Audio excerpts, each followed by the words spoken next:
Hi everyone, it's Julie and welcome to my Valentine's Week story time. I chose one of my very favorite Valentine's story, Somebody Loves You, Mr. Hatch. This book is written by Eileen Spinelli and illustrated by Paul Yalowitz. Let's get started and find out who loves Mr. Hatch. Mr. Hatch was a tall and thin man and he did not smile. Every morning at 6:30 sharp, he would leave his brick house and walk 8 blocks to the shoelace factory where he worked. At lunchtime, he would sit alone in a corner, eat his cheese and mustard sandwich, and drink a cup of coffee, and sometimes he brought a prune for dessert.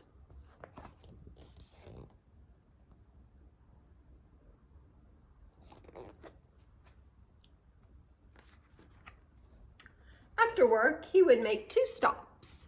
1 at the newsstand to get the paper, and 2 at the grocery store to buy a fresh turkey wing for his supper. After supper, he read the paper, took a shower, and went to bed early. He keeps to himself. That is what everyone said about Mr. Hatch.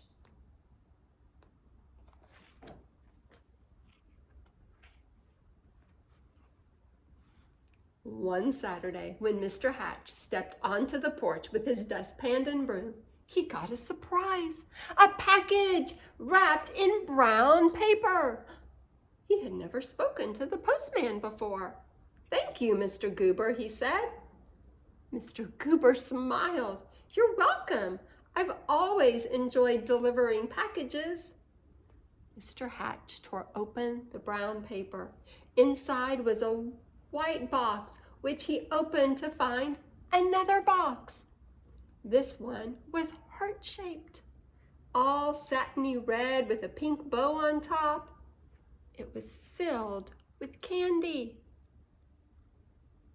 Something fluttered to the porch floor.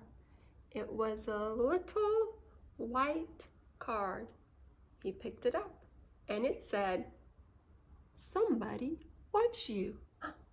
Only then did he remember that this was Valentine's Day.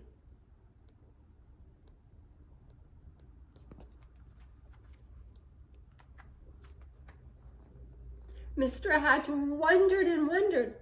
Now who would send this to me? He was all alone. He had no friends. And yet someone had sent him a Valentine. Who? He put the box on the coffee table and tried to do some dusting, but every time he left the room, he had to keep peeking to see if the box was still there. He dusted and dusted, and the dust cloth seemed to whisper, "Somebody loves you, somebody loves you." At last, he flung the dust cloth away and exclaimed, "Why, I've got a secret admirer!" And then he did something he had never done before. He laughed. He laughed and danced and clapped his hands, and then he took a piece of candy from the box and ate it.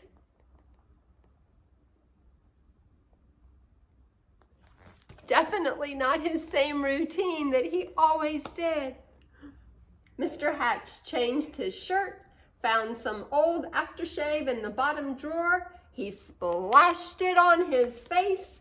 He picked out a yellow tie with blue polka dots and put it on. And then he went for a walk.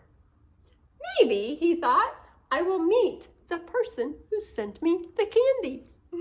Of course, no one had ever seen Mr. Hatch wearing a tie or smelling of aftershave or smiling, so he got a lot of attention.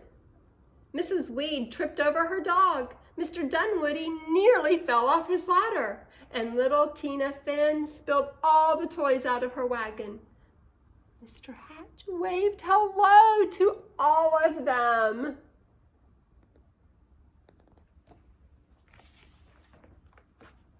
On Monday, it was back to work.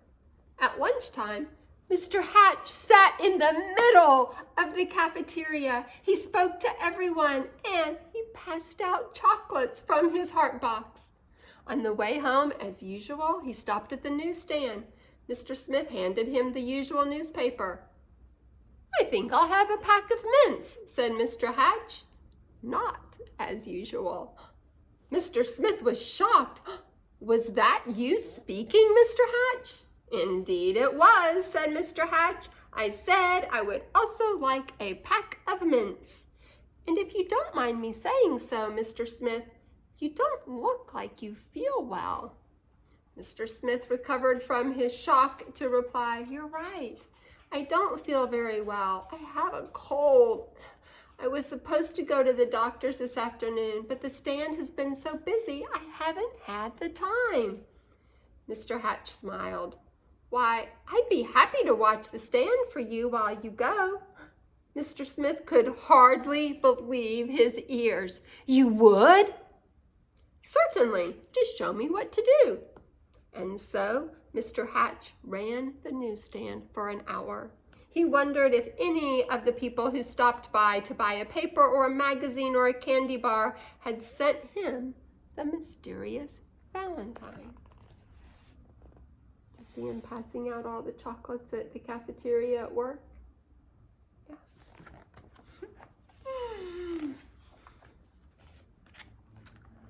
When Mr. Smith returned, Mr. Hatch made his usual stop at the grocery store. "I'm a little tired of turkey legs," he told Mr. Todd.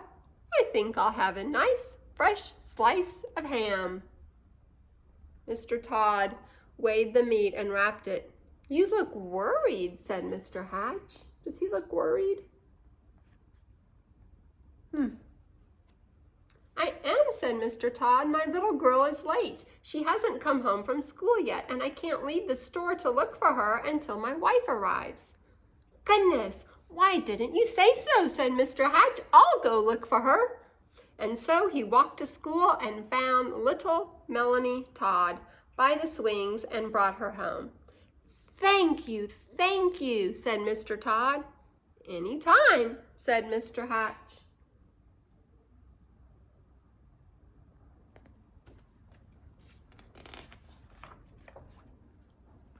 See what's happening here? Look at all those people. Let's see what they're doing. After supper, Mr. Hatch did not bother to read the paper. He decided to bake brownies instead. It would be nice to have brownies to share the next day with the people at the shoelace factory. As he baked, the warm chocolate smell of brownies floated through the neighborhood. Children gathered round Mr. Hatch's house, sniffing the air. "Well, I suppose the factory can wait," said Mr. Hatch as he looked out the window, and he brought out 2 platefuls. "Now what are brownies without lemonade?" he said, as he stirred up a nice cold pitcher. When the parents came to gather their children, they had some brownies too. It turned out to be a picnic in Mr. Hatch's backyard. He dusted off his old harmonica and played songs he remembered from his boyhood. Everyone danced. Look at that party. Wow, what a difference. And so the days and weeks went by. When Mr. Hatch wasn't smiling, he was laughing. And when he wasn't laughing, he was helping someone. And when he wasn't helping someone, he was having a party in his yard or on his porch. He seemed to have forgotten about finding the person who had sent the Valentine. Then, one afternoon, Mr. Goober the postman came to the door. His face was very serious. "Come in, Mr. Goober," said Mr. Hatch. "You look upset." "I am upset. I made a mistake some time ago. My supervisor is very angry with me. Do you? "Yes, Mr. Goober, what is it?" "Do you recall the package I delivered to you on Valentine's Day, I think it was?" "Yes, I believe so," replied Mr. Hatch. beginning to feel a little uneasy. Uh-oh. I don't suppose you still have it, said Mr. Goober. As a matter of fact, I do, said Mr. Hatch. I still have the box. The candy is gone, though. Why do you ask?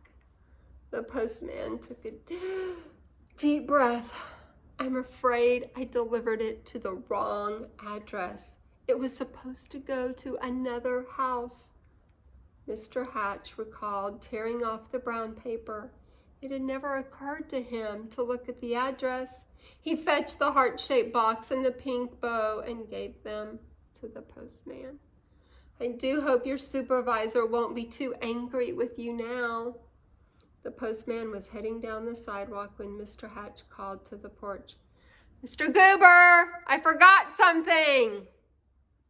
He gave the postman the little white card. And what did it say? Somebody loves you. Oh no. Alone in his living room, Mr. Hatch sighed. Nobody loved me after all. Then he read the paper, took his shower, and went to bed early. The next morning at 6:30 sharp, Mr. Hatch left his brick house and walked 8 blocks to the shoelace factory. At lunchtime, he sat in the corner by himself, ate his cheese and mustard sandwich, and drank a cup of coffee.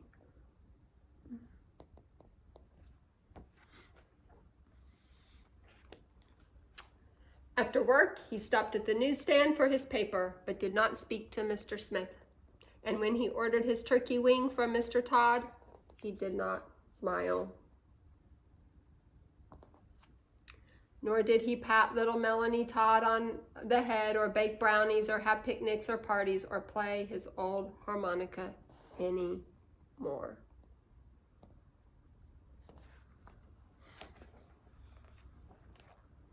Everyone whispered, "What's wrong with Mr. Hatch?" Mr. Goober, the postman, told them. "We love Mr. Hatch," insisted Mr. and Mrs. Dinwiddie. "He gave us flowers for our garden. He helped to mend our back fence." Mrs. Weed nodded. "I love him too. He saved his bones for my dog Ruffy." Ruffy barked. She loved Mr. Hatch too.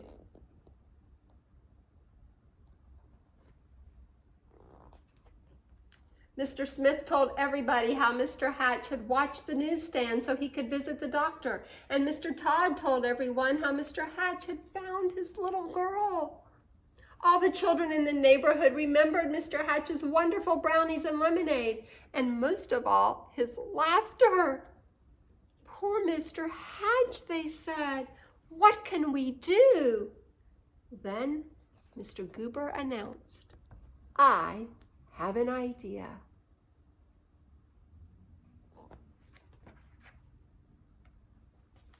On Saturday morning, Mr. Hatch woke to a bright and sunny day. He put on his old overalls and went to the porch with his dustpan and broom.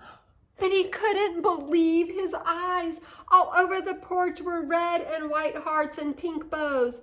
There were boxes of candy on the chairs and yellow streamers flowing from the ceiling. And sticking up out of the mailbox was a shiny silver harmonica. The front yard was filled with people. Happy, smiling people. They were holding up a huge sign with hand-painted letters. It said, "Everybody loves Mr. Hatch." Mr. Hatch decided, at a tear with his handkerchief running down his cheek, "I do believe," he sniffled, "everybody loves me after all." And then he smiled, and then he laughed, and then he hurried down to be with his friends. The end. I hope you'll share love with somebody on this Valentine's Day, because you are loved too. Bye.